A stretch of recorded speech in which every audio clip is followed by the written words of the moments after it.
कष्ट केलेल्याचं फळ मिळालं हे जास्त आनंद मिळतो. काम करण्यासाठी बाहेर पडलंच पाहिजे स्त्रीनं, प्रत्येक स्त्रीनं, कारण प्रत्येक स्त्री ही कोणावर अवलंबून नाहीच राहिली पाहिजे.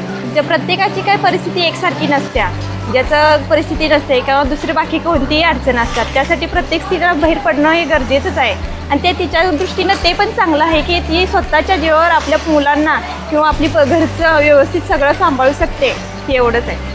माझं नाव लता संदीप टकुडगे, 14 वर्ष झाली काम करून. मी साईड गुंडा ऑपरेटर आहे. घरची परिस्थिती नाजूक असल्यामुळं माझी करण्याची पण इच्छा झाली आणि व्यवस्थित सगळं चालू पण राहिलं. मुलांचं व्यवस्थित शिक्षण पण पूर्ण होत आले माझं, आणि माझं सगळं ह्याच्यावरतीच अवलंबून आहे. स्वतःच्या जीवावर जे स्त्री आपण हे करतो ना, तिचं व्यवस्थित आणि सगळं व्यवस्थित होतं हेच म्हणायचं. स्त्रियांना जे त्या आधुनिक दृष्टिकोनातून जे मशिनीची नवीन नवीन पद्धती आहेत त्या शिकायला मिळतात. जे पार्ट जे आम्हाला कळत नाही ते म्हणजे येऊन सर आम्हाला सांगतात की आम्हाला खूप छान वाटतं. खूप छान वाटतं. स्वाभिमान आपला जागा झाला आहे हेच वाटतं. इथं सगळी व्यवस्थित सोय आहे. असं काय कोणताही अत्याचार असं नाही आहे. कोणत्याही लेडीजना दगा असं करणं किंवा कोणत्या लेडीजना टॉर्चर करणं असं पण काही नाही. सगळं व्यवस्थित आहे. आम्हाला सोयी आमच्यासाठी जेवढं लागतील त्यांनी स्वतःच्या ह्याच्यानं तिने करून देतात. आम्हाला प्रत्येक सोयी ही व्यवस्थित आहे.